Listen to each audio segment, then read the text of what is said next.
avec cette chanson Offshore. Place à présent au débat, un débat de saison, puisqu'on va parler des chantiers qui se multiplient sur les routes à l'approche de l'été. Ça, c'est des chantiers relativement courts, mais d'autres plus longs sont prévus ou sont en cours à Bruxelles et ils pénalisent bien souvent les commerçants. La région, toutefois, a mis en place un système d'indemnisation. Alors, est-ce que ce système est suffisant ce midi?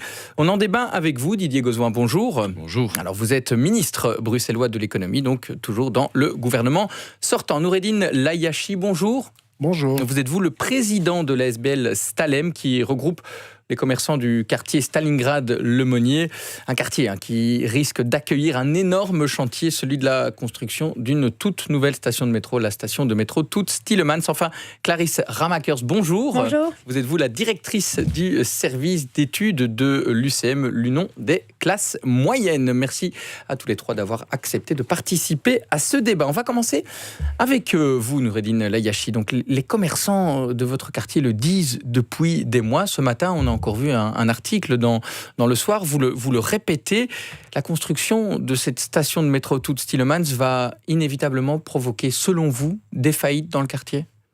Ah, c'est certain. Maintenant, la problématique des chantiers sur Bruxelles et la problématique du chantier dans notre quartier, c'est totalement différent. Un mot pour décrire ce chantier, d'abord? Ce chantier, donc, c'est 2 ans de concessionnaire pour pouvoir déplacer les égouts, la tuyauterie, l'approcher des façades. Et la plus grande partie, c'est du génie civil, c'est-à-dire des travaux très lourds avec des engins de chantier assez grands. Pour vous donner un exemple très concret, à Erasme, la STIB a réalisé un parking pour les métros. Et les gens qui sont passés par là se sont rendus compte de la grandeur de ces chantiers. Et surtout que ces chantiers en ville, c'est plus courant. On utilise d'autres techniques moins invasives, beaucoup plus chirurgicales. Mais ici, la problématique, elle est demain, quand l'entreprise va arriver dans le quartier et pour pouvoir réaliser ce chantier, l'entreprise, elle doit le réaliser dans un temps très court pour pouvoir gagner de l'argent. Et c'est normal. Mais les intérêts de l'entreprise et les intérêts des commerçants sont diamétralement opposés. Et on n'a pas cessé de l'expliquer à la région, à la ville, pour pouvoir innover. Il faut oser, parce qu'on n'a jamais été contre ce métro, parce que l'association ne représente qu'un quartier, et on ne peut pas être contre une dynamique de la ville, et surtout que la ville s'asphyxie avec le nombre de voitures qui rentrent. Donc là, la discussion... Le métro, vous n'êtes pas contre? Mais... ce chantier, à force de pouvoir étudier les tenants et aboutissants, à force de se réunir avec la STIB, avec la ville, on a fini par comprendre qu'il y a des étapes. C'est vrai que la STIB, dans son esprit, c'est de pouvoir réaliser les travaux et pas penser aux commerçants. Nous avons la chance d'avoir monsieur le ministre de l'économie qu'on a rencontré à plusieurs reprises, qui était très attentif, très à l'écoute, et je tiens encore à le remercier, mais c'est pas assez. Et j'espère que l'avenir nous donnera tort, parce que notre objectif, c'est que ce quartier, qui est quand même assez dense et qui a une mixité sociale assez exceptionnelle dans la ville de Bruxelles, surtout qu'économiquement, il y a une réussite. Et cette réussite a été réalisée par une génération de gens. Et aujourd'hui, on est Vous avez pas à la fin. Un coup de frein, quoi. C'est plus qu'un frein. Oui. C'est une fin. Vous craignez la fin, comme vous le dites. Didier Gauzoin, avant de parler des solutions apportées par la région, un chantier comme celui-là, c'est exceptionnel. Est-ce qu'on peut aider, résoudre, comme on le fait pour d'autres chantiers où ce chantier-là est vraiment... on n'en voit pas tous les jours à Bruxelles, je veux dire. On ne peut pas résoudre tous les problèmes.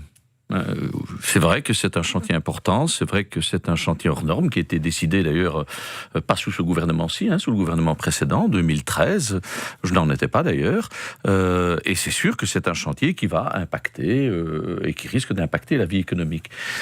C'est la raison pour laquelle, pendant 5 ans, j'ai tenté de mettre des mécanismes totalement différents pour être à l'écoute du monde économique. Auparavant, lorsqu'on faisait des chantiers, c'était la STIB ou Bruxelles Mobilité ou Vivaquois qui décidait décidait de faire un chantier, et puis on ne se souciait pas des problèmes des commerçants. Ce n'est que au cours du chantier que naissent des difficultés et qu'alors on était tenu d'intervenir. La preuve, c'est que les indemnités pour les commerçants étaient ridicules. Elles étaient même inutilisées.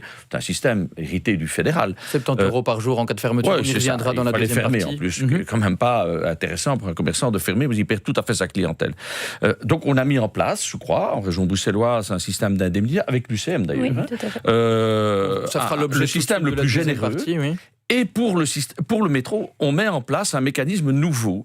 Et je voudrais dire que ce mécanisme, il n'est pas fermé. On reviendra peut-être au cours du débat comment, je pense, que le gouvernement peut utiliser ce mécanisme pour rencontrer les réalités que pourraient rencontrer les... Mais vous avez dit on ne peut pas tout résoudre, on ne peut pas tout solutionner avec un tel chantier. Alors, croire qu'on peut tout résoudre, c'est illusoire, il faut être honnête. Moi, je ne fais pas ici de la petite politique. C'est toujours impactant, un chantier, pour les habitants comme pour les commerçants.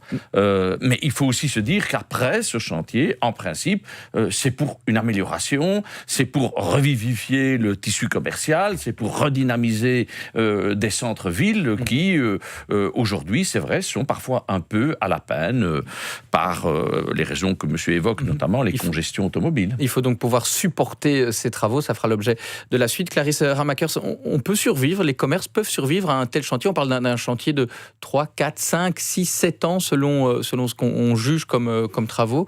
Est-ce qu'on peut survivre ? Vous avez des chiffres qui disent ça ? Mais on sait que la situation du commerce de manière globale, le secteur du commerce est un secteur qui est plus fragile que les autres au niveau économique. Et donc, on sait que les impacts d'un chantier peuvent être dramatiques pour certains commerçants. Donc, on a travaillé en partenariat avec le ministre Gosselin sur le nouveau mécanisme d'indemnisation. Ça, c'est une chose. Ce sur quoi nous, on insiste au niveau UCM, c'est d'une part de mieux coordonner les chantiers pour et de dure mieux le moins longtemps possible. Voilà, je pense que le pire, c'est quand on ouvre plusieurs fois une voirie, qu'on la referme, qu'on la referme, qu'on la et rouvre. que les commerçants ne sont pas suffisamment informés. Et ça, c'est le deuxième point, c'est l'information, l'anticipation. Ici, on est dans un cas où on peut anticiper l'arrivée des travaux, et peut-être que dans les solutions innovantes, on doit peut-être même imaginer de délocaliser certains... On y reviendra, peut-être effectivement quand un quartier est totalement impraticable, peut-être délocalisé. Ça fera l'objet des deuxième et troisième parties de ce débat. Je vous propose tout de suite une petite pause. On revient juste après le flash. Rejoignez le débat via Facebook et Twitter et 02 737 37 07. Midi 13h. Débat première. Être multitâche, c'est très important pour le marsouin car il doit dormir et veiller. Il peut donc éteindre une partie de son cerveau et garder l'autre éveillé pour continuer de respirer. Aussi impressionnant, le Nissan Qashqai Urban Edition et son Nissan Connect vous permet de rester connecté et de rouler en toute sécurité. Disponible à partir de 20 990 € lors des portes ouvertes du 11 au 15 juin chez votre concessionnaire Nissan. Nissan, innovation that excites. Offre soumise à conditions. Vous passez une bonne journée ?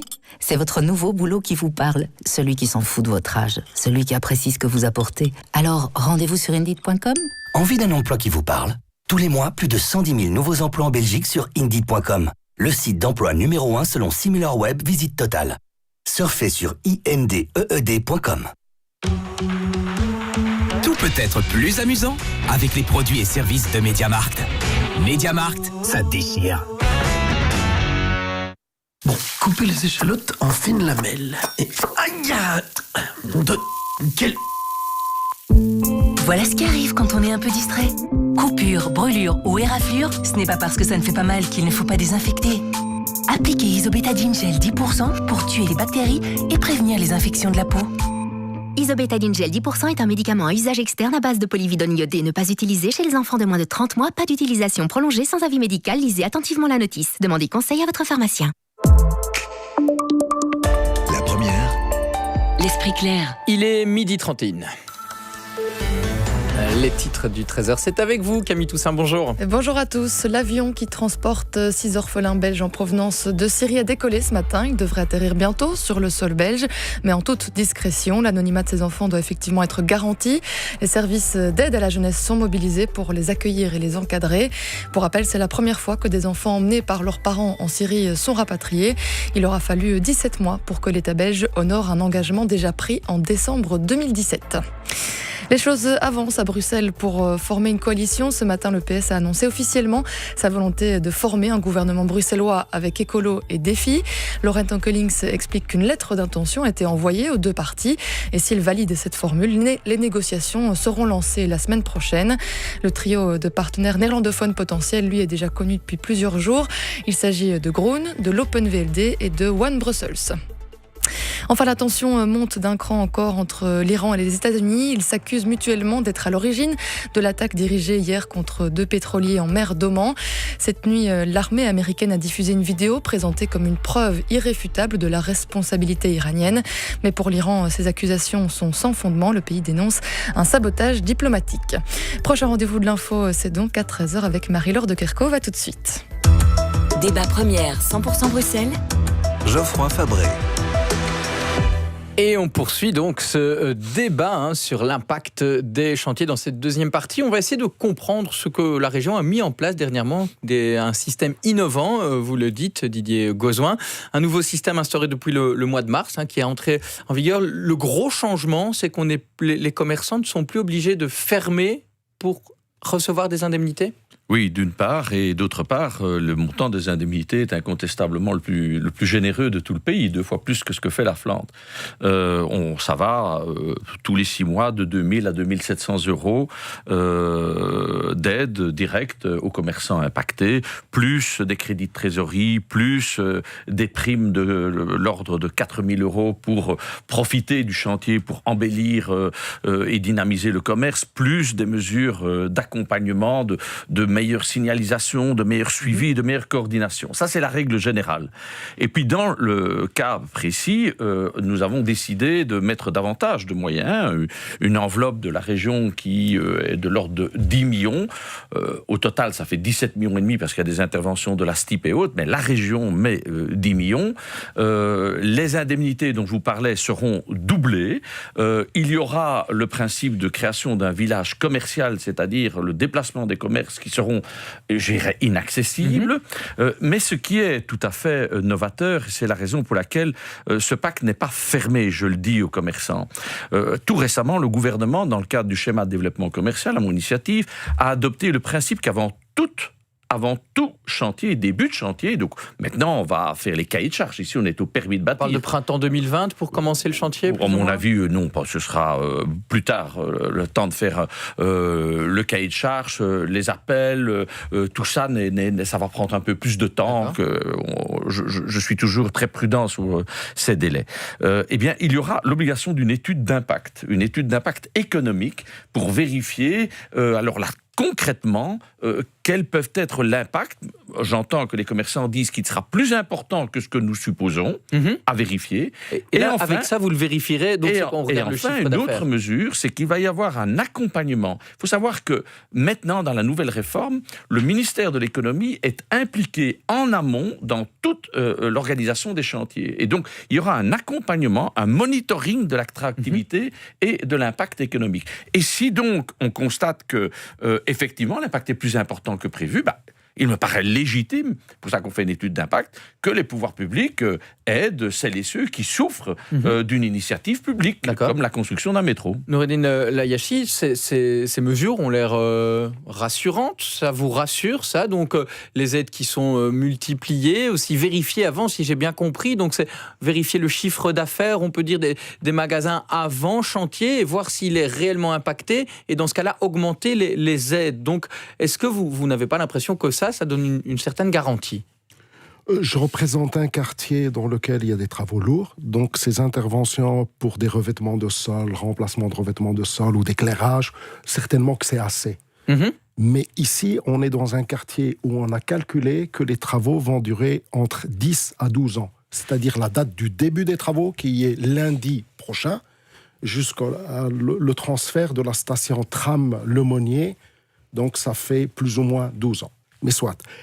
On est ici sur un tissu commercial assez complexe. On n'est pas dans des grands centres commerciaux, on n'est pas des multinationales. Vous pouvez le décrire en 2-3 mots pour les auditeurs qui ne connaissent pas ce quartier, hein. Des petites familles qui se sont engagées à louer des commerces. Commerces de proximité principalement. C'est que des commerces de proximité, mais qui ont évolué avec du grand-père, c'est passé au père, et maintenant c'est... une entreprise familiale. C'est une entreprise familiale, et cette entreprise familiale s'est faite avec des bouts de ficelle. Le fait de venir faire des travaux, et surtout très lourds pendant 4 ans, on n'est pas sûr de demain. Parce que j'interpelle Monsieur le ministre en lui disant, est-ce qu'il a une connaissance d'Ali, Alibaba, Hajj Uber, Amazon? C'est des gens qui livrent dans notre quartier. À Bruxelles X, il y a des conteneurs, et ils livrent à longueur de journée. Et ces gens, ils ne vont pas subir de travaux. Les parts de marché vont être prises. Vous croyez que les clients vont se déplacer du magasin vers Internet? Mais déjà aujourd'hui, 30% des Belges commandent tout ce qui est nourriture par Internet. On est dans une problématique générale. C'est-à-dire qu'on a un tissu économique qui s'est fait avec des bouts de ficelle, et tout à coup, il y a des travaux, il y a un coup d'arrêt. C'est pas avec 2700 ou même 9000 euros dans notre cas. Annuellement. 2 fois 6 mois, si c'est doublé, ça ferait 9000 euros par an. C'est la base minimale, hein, puis je l'ai dit, puisqu'il y aurait une étude. C'est ça. Mais si l'impact est vraiment ce que vous craignez, parce qu'on entend l'impact sur le chiffre d'affaires, peut être calculé et dans ce cas-là encore augmenté. Vous croyez que l'équilibre est trop instable, que c'est pas l'argent qui va suffire? Mais on est dans des solutions individuelles, alors qu'il faut des solutions structurelles par rapport à un quartier. Parce que la problématique, quand on approche cette problématique, on est toujours dans les 2 poids 2 mesures, c'est-à-dire que d'un côté, il y a l'autorité, il y a l'entreprise qui sait tout, et de l'autre côté, il y a des petits entrepreneurs qui se sont faits tout seuls en marge, je vais dire carrément, du système économique. Vous ne pouvez pas comparer un néo qui reçoit des aides dans le foncier par rapport à un petit entrepreneur qui a lancé son commerce et qui, aujourd'hui, une réussite fulgurante.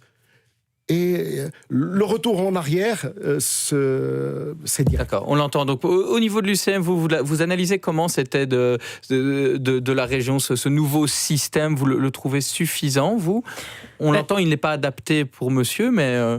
On pense que c'est un pas dans la bonne direction, sachant en plus que ça reste ouvert en termes de discussion par rapport aux réalités qui vont être subies par les commerçants du quartier.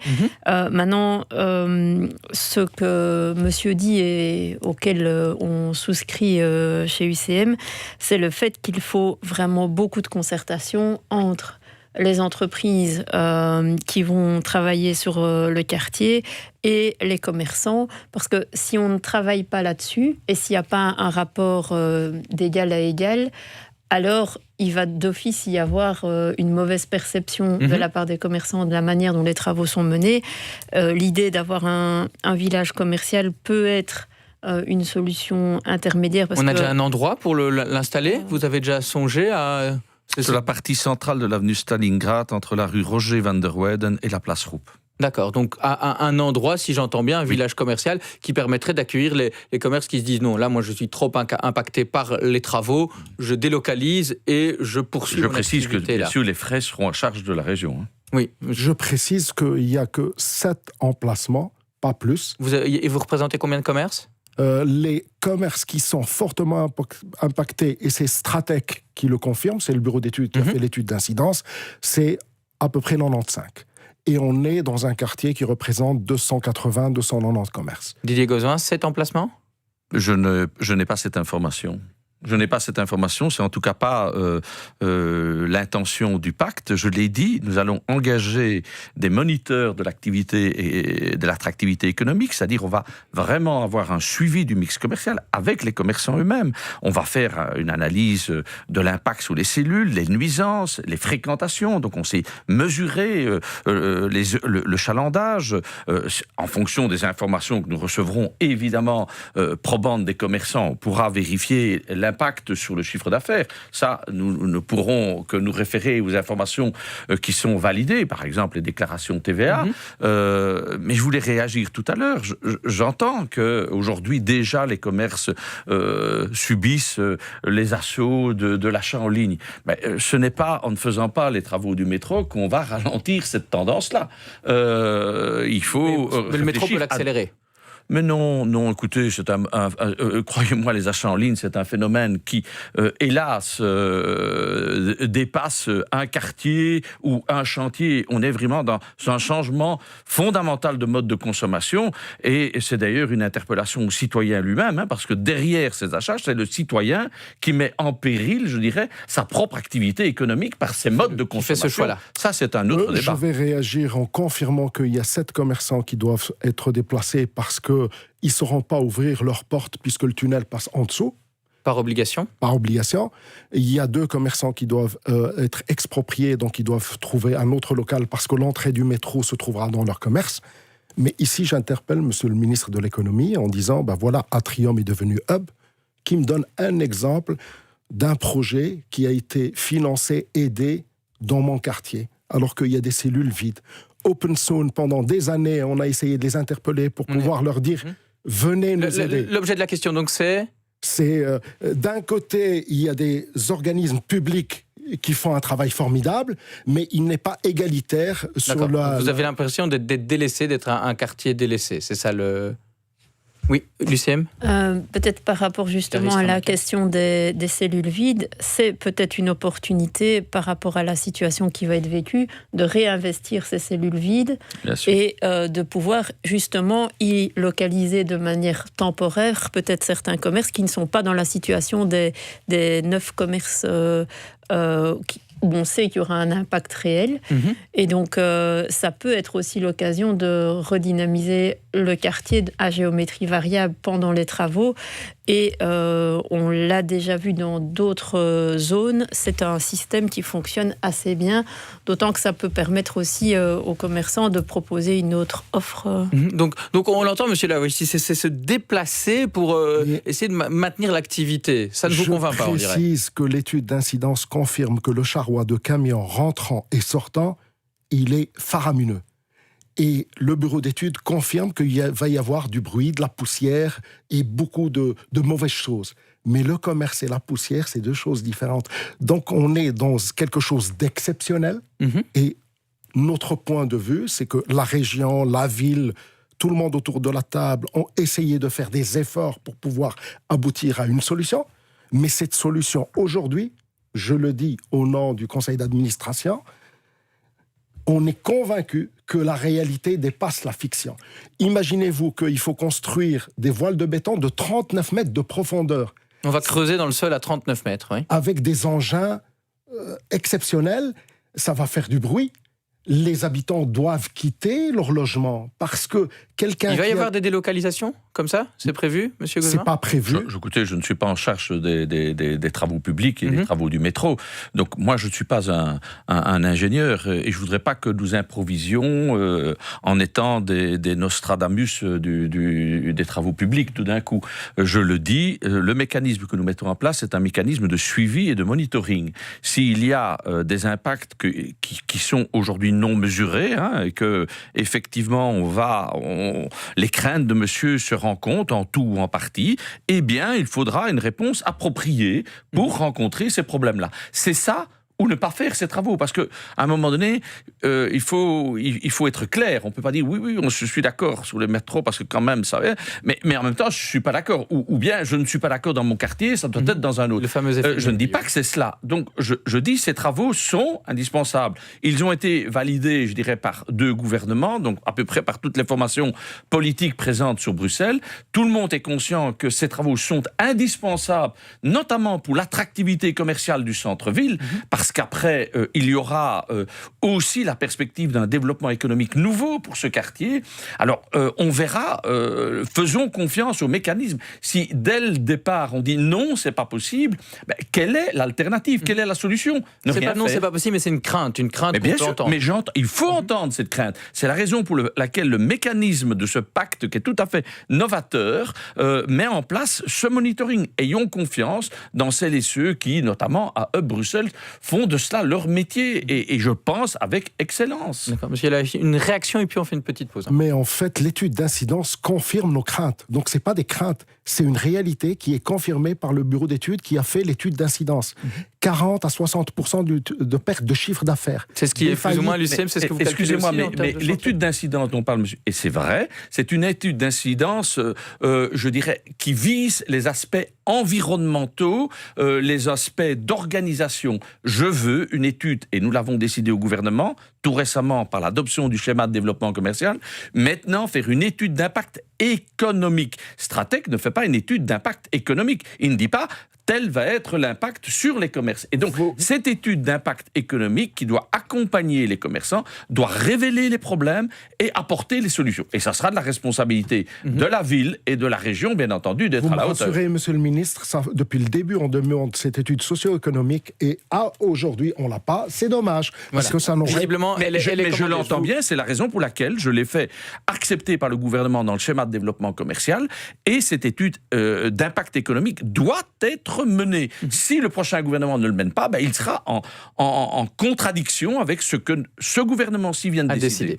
Je vous propose une dernière petite pause. On revient pour cette dernière partie de Débat Première dans un instant. Midi 13h. Débat Première. Tout à l'heure à 20h. Le monde est un village. Ce vendredi, je vous promets plein de nouveautés et plein de bonne musique. Vous allez voir, ce sera harmonieux, intéressant, nouveau aussi, avec par exemple des extraits d'une compilation qui concerne le Brésil, l'Amazonie. C'est une compilation qui s'appelle Jambu. C'est à découvrir notamment dans le rendez-vous de ce soir. Avec empressement, on vous dit déjà à tout à l'heure. Le monde est un village. De 20h à 21h sur la première. Et 24h sur 24 sur RTBF Ovio. Vous cherchez une... Je voudrais celle-ci. Seat Stop & Go. Regardez, choisir, conduire. Des remises exceptionnelles allant jusqu'à 10 000 € chez votre concessionnaire Seat. Seat. Les légumes dans le wok, les épices du chef-coq, ajouter de l'ail, c'est comme ça que je travaille. Des dés de poulet, je crois que ce sera pas mauvais. Cuisinez et vivez intensément dans votre nouvelle cuisine Ixina. Ce mois-ci, livraison et pause offerte, et jusqu'au 15 juin, recevez en plus un barbecue gratuit. Plus d'infos sur ixina.be. Toujours avec vous. Nous pourrions vous dire qu'avec Alfa Romeo, vous alliez redécouvrir le plaisir de conduire et envisager la route différemment. Nous vous dirons simplement qu'Alfa Romeo, ce sont des sensations incomparables. Laissez-vous conduire par vos émotions. En juin, jusqu'à 9 200 € d'avantages sur nos Stelvio et Giulia en stock. Conditions sur alfaromeo.be. Portes ouvertes ce week-end. Pour impressionner un policier, faites-vous passer pour sa plus grande fan. Papier du véhicule, s'il vous plaît. Voilà, monsieur l'agent. Vous pouvez me faire un autographe dessus? Pour Sandra, c'est moi. Ou imitez-le à la perfection. Vous n'êtes pas en ordre avec l'assurance. Vous n'êtes pas en ordre avec l'assurance. Ou usez plutôt de vos charmes. Allez, descendez du véhicule. Voilà, vous pouvez peut-être monter dedans, hein. Non, pour impressionner un policier, servez-lui des produits frais de chez Lidl. Oh, vous voulez goûter mon taboulé à la menthe? Oh oh, du bon taboulé, allez, circulez. Les produits frais de chez Lidl, pour tous ceux qui comptent. Pour Hans Sanders, les prix abordables, c'est essentiel. Mais que font les autres opticiens avec l'argent qu'ils vous demandent en plus? Peut-être qu'ils entraînent des pigeons pour qu'ils foncent dans votre tête. Comme ça, quand vous irez promener votre chien, vous verrez un flash gris et bam! Pigeon dans le visage, lunettes cassées. Je vais peut-être un peu loin, mais je suis pas un pigeon, hein. Venez plutôt chez Hans Sanders, on vous offre des verres gratuits à l'achat de votre monture. Cela veut dire des lunettes à partir de 39 €. Conditions en magasin ou sur hansanders.be. Hans Sanders, l'opticien pas comme les autres. Skoda est fier de sponsoriser le Tour de France depuis plus de 15 ans. Les coureurs n'ont pas encore démarré la première étape, mais nous donnons déjà le coup d'envoi des conditions Tour de France sur toute la gamme Skoda. Découvrez également notre championne, la nouvelle Scala, à partir de 15 990 €, prime de recyclage déjà déduite. Skoda, simply clever. Infos et conditions sur skoda.be. La première présente le coffret du concours Reine-Elisabeth de violon 2019. Tous les lauréats sont réunis dans ce coffret pour vous faire revivre un mois de grandes émotions musicales. Stella Chen, Timothy Choi, Stephen Kim et bien entendu Sylvia Wang, la révélation belge et Prix Musique 3. Un coffret 4 CD, déjà en vente partout. Débat première 100% Bruxelles. Geoffroy Fabré.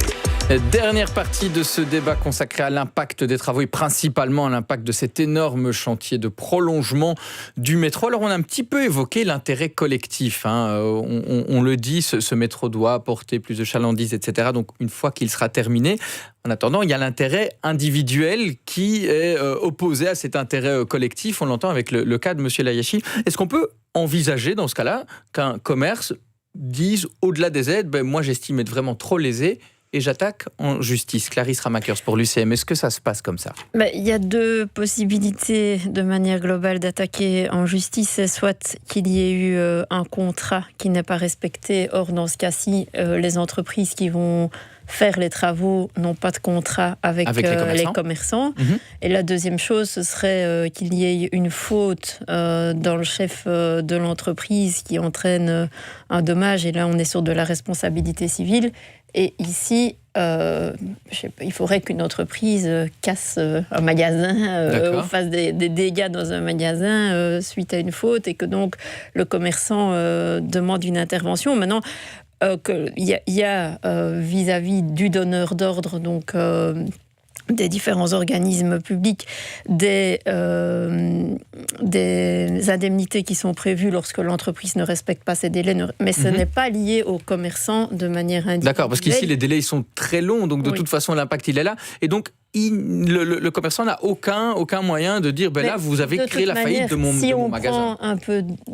Si on veut que le système fonctionne bien et qu'on arrive à changer la ville pour la rendre meilleure, il faut qu'on travaille plutôt sur les mécanismes tels qu'ils ont été décidés par le gouvernement, c'est-à-dire énormément de concertation, des indemnités importantes, un suivi économique, parce que sinon, on va tout le temps confronter l'intérêt collectif et l'intérêt individuel. Et monsieur a tout à fait raison de dire, nous, ce qu'on veut, c'est savoir ce que économiquement le chantier va avoir comme impact. Et visiblement, là, l'étude est commandée. Là, il y a quelque chose qui a été décidé qui est fondamentalement différent des études qui ont eu lieu jusqu'à présent. Le fait qu'il y ait un monitoring, qu'on mette des structures comme Hub autour de la table pour pouvoir utiliser les cellules vides qui existent dans le quartier et qu'on puisse en faire peut-être un événement en soi qui ait peut-être aussi une attractivité, même si j'entends bien que ça va être très compliqué par rapport... J'entends que les subsides ne sont pas tout, c'est tout ce qu'il y a autour, la communication. Voilà, et surtout une communication où les commerçants vont être impliqués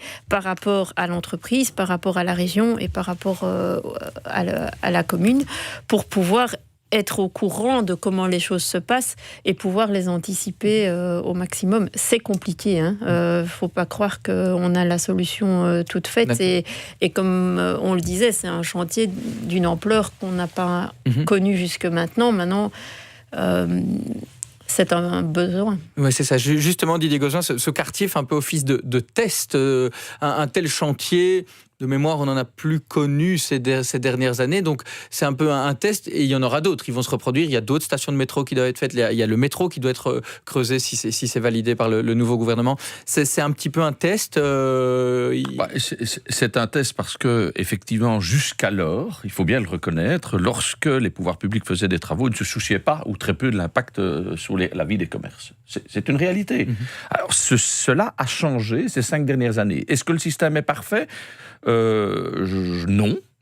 C'est la raison pour laquelle j'ai mis en place un système évolutif d'accompagnement. Il y aura même une personne qui sera chargée et qui sera neutre et indépendante et financée, qui sera là pour veiller, ce qu'on appelle le concierge du chantier, qui veillera aux intérêts économiques des commerçants.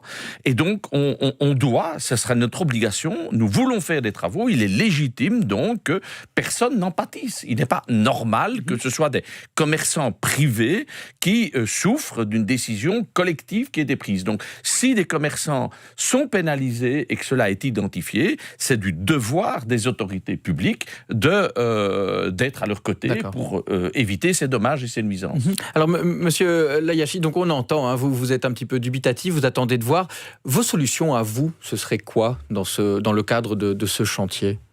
D'abord, le permis a été accordé, donc on prend acte et on va subir, mais on respecte la loi.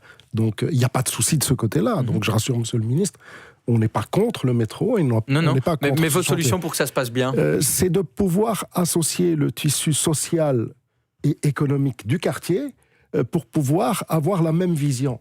Parce qu'il ne suffit pas de réfléchir dans des bureaux pour venir décider sur place. Le regard de l'ingénieur, le regard du commerçant, le regard du chaland ne sera pas le même, c'est ça? C'est une expérience nouvelle. Donc il faut se donner toutes les chances pour qu'elle puisse réussir. De part et d'autre, les commerçants ont aucun intérêt à ce que ça dure le plus longtemps et ils doivent se donner à corps et âme pour pouvoir réussir ce chantier gigantesque. Donc tout le monde le confirme. Mais la manière avec laquelle nous voulons aborder ce chantier, c'est-à-dire que le chapeau, il n'y a pas que la ville qui doit le porter. Parce qu'elle ne peut pas être juge et partie. Il faut pouvoir associer... Un acteur extérieur qui viendrait évaluer, mais ça, donc, visiblement... Le concierge, il est engagé par la STIB. Donc, s'il a la non, il est financé par la STIB. Parce qu'il faut bien qu'il y ait un employeur. C'est pas le ministre qui peut l'employer, il est financé, mais son statut est un statut tout à fait neutre. Son rôle est d'être là, d'aider au monitoring et d'être une personne neutre et indépendante. Je veux dire, les études d'incidence, Stratec est payé par la STIB aussi, et pourtant, ils ont fait un travail que vous reconnaissez crédible, puisqu'ils énoncent toutes les difficultés. Donc, ce n'est pas parce que c'est financé par les pouvoirs publics qu'ils sont nécessairement à la solde des pouvoirs publics. Ils ont l'obligation de leur indépendance. Mais ils sont bien financés par quelqu'un. Quand je suis salarié d'un patron, je réponds aux exigences du patron. Visiblement, l'exemple de Stratec ici semblait... Stratec, c'est un bureau d'études, il a une déontologie, il dépend d'un ordre... Mais là, on entend peut-être ce que Lucien disait, c'est un contrat. Si cette personne doit être neutre, si la personne ne l'est pas, là, il y a possibilité d'aller en justice en disant, là, il y a un non-respect du contrat qu'on a avec l'entrepreneur. Oui, enfin, le concierge n'aura pas de contrat avec le commerçant, donc... Non, mais il ne respecterait pas sa mission. Je veux dire, là, il y a toujours moyen de faire entendre sa voix. Il n'est pas encore engagé, qu'on est déjà en train de dire que... Non, mais à nouveau, on peut entendre la crainte de se dire, si c'est l'entrepreneur qui l'engage, il faut bien que quelqu'un le paye. Si vous voulez qu'il soit engagé par UP, il est engagé par UP, c'est pas un problème. Vous savez, que ce soit payé par la STIB ou payé par UP, c'est chouvé versus les jeux de l'argent régional. Si on a plus confiance, alors il sera engagé par UP, dont c'est la vocation économique. J'ai pas de souci par rapport à ça, vous savez. De toute façon, c'est dans l'enveloppe. D'accord. Et vous, pour clore, on est déjà à la fin de ce débat, est-ce que vous êtes un peu confiant malgré tout dans ce que le ministre vient apporter comme accompagnement, monsieur Layachi, ou là vous n'y croyez pas du tout? Vous êtes à quel niveau là pour ça? Mais dans la vie, il faut toujours être confiant. Il faut se battre pour que les choses changent. Je vais te donner un seul exemple, monsieur le ministre. Il y a des commerçants du piétonnier qui m'ont interpellé la semaine passée. Chaque fois que l'entrepreneur démonte le revêtement de sol, les petits voleurs accèdent par le soupirail et il y a des vols au fur et à mesure. Là, on entend démontage, c'est des choses à éviter visiblement qui sont mises en place. Et l'entrepreneur, il dit, moi, c'est pas de ma responsabilité. Et donc, c'est le commerçant qui est tout seul en train de se battre tout seul. Et on veut éviter ces problèmes. Voilà, Didier Gozouin, il y a un accompagnement et ça, vous le garantissez. Absolument, c'est dans le pacte au prochain gouvernement de respecter les engagements que nous avons pris. Clarisse Ramaker, l'important, c'est ça, c'est cet accompagnement, ce dialogue, c'est ce qu'il faut respecter dans les chantiers. Nous soyons aux côtés des commerçants pour pouvoir les aider à se faire entendre face à de plus grandes entreprises. Voilà, c'est la conclusion. Merci à tous les trois d'avoir participé à ce débat. Didier Gozouin, Noureddine Layachi et Clarisse Ramaker. La suite du programme, c'est un jour dans l'histoire.